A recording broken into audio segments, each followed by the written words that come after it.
Wakeboardam vispār pievērsos jau pirms kādiem 8, 9 gadiem, kad ģimene pirmo reizi aizbrauca izmēģināt ūdens motociklus, un tad turpatās blakus bija arī ūdens slēpes un visi pārējie, tā kā ar ko braukt. Un tad pamazām no ūdens motocikliem pārgājām uz arī sportu.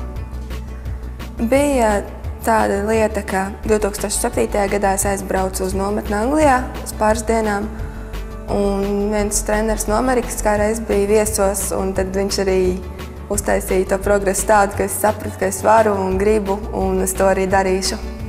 Orlando es biju trenējusi 3 nedēļas, un ko es ieguvu sev, tas bija pirmkārt jau stipri labāku braukšanas līmeni.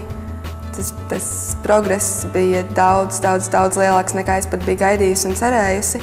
Un otra lieta, ko es ieguvu, tas arī bija tāda kā psiholoģiskā izaugsme, jo wakeboards ir šausmīgi daudz prasa no tevis tieši psiholoģisko, mazāk to fizisko. Bet tajā brīdī, kad tiek pāri bailēm, tad arī viss izdodas. Un tad šeit arī bija tas, ka treneris mācēja un prata to paskaidrot un iedrošināt tā, ka es nevienu brīdi nešaubījos. Un tāpēc arī tas progress bija tāds, ka es uzticējos trenerim un vienkārši darīju. Ir vispār 3 treniņu dienā uz ūdens, katrs ir līdz pusstundai. Un tie, kas ir braukuši ar wakeboardu, zina, ka tas ir daudz. Un tad vēl pa vidu tiem, tu attiecīgi arī sēdi laivā un skaties, ko dara citi braucēji, mācies tīri teorētiski, kā tas izskatās un kā tam ir jāizskatās.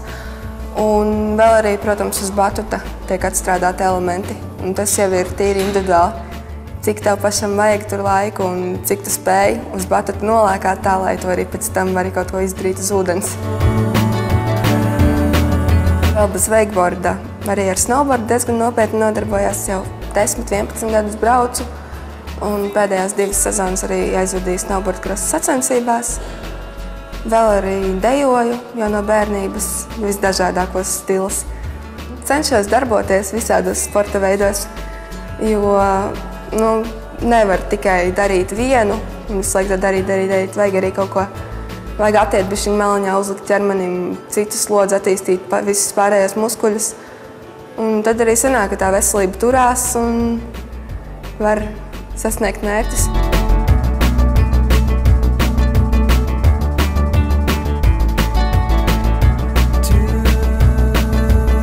Es jau ilgi meklēju sponsorus tieši, lai varētu aizbraukt uz nopietnāku nometni. Un tad vienā brīdī brālis teica, klausies, esi dzirdējis par labajiem darbiem. Un tad es vasaras sākumā apskatījos pirmo reizi, kas tas ir. Tad es tā padomāju, jā, būtu forši. Bet tad vēl pāris mēneši pagāja, kamēr es tiešām izdomāju, ka bet varētu. Laikam septembrī tieši visi bija atgriezušies no vasaras brīvdienām un tikuši pie datoriem. Un tad tas balsu skaits salīdzinot ar iepriekšējiem mēnešiem arī bija stipri lielāks un konkurenti bija sīvi. Līdz ar to reāli mēs visu mēnesi skrējām, darījām, meklējām iespējas, kā vēl iesaistīt cilvēkus. Un vienam pašam tas nav iespējams. Tāpēc milzīgs paldies manai ģimenei un draugiem, jo viņi reāli izdarīja lielāko. 11. jūnijā ir Latvijas čempionāts, kas ir arī vienlaicīgi kā atlase izlases kandidātiem. Un tad pēc šīm sacensībām arī tiek noteikts tās izlases sastāvs, kas dodas uz pasaules čempionātu Itālijā. Un tad tam arī es gatavojos, un es ļoti ceru, ka izdosies arī vēl pēc Latvijas čempionāta atkal doties uz Orlando un vēlreiz sagatavoties, tad, lai var tā pavisam nopietni startēt Itālijā.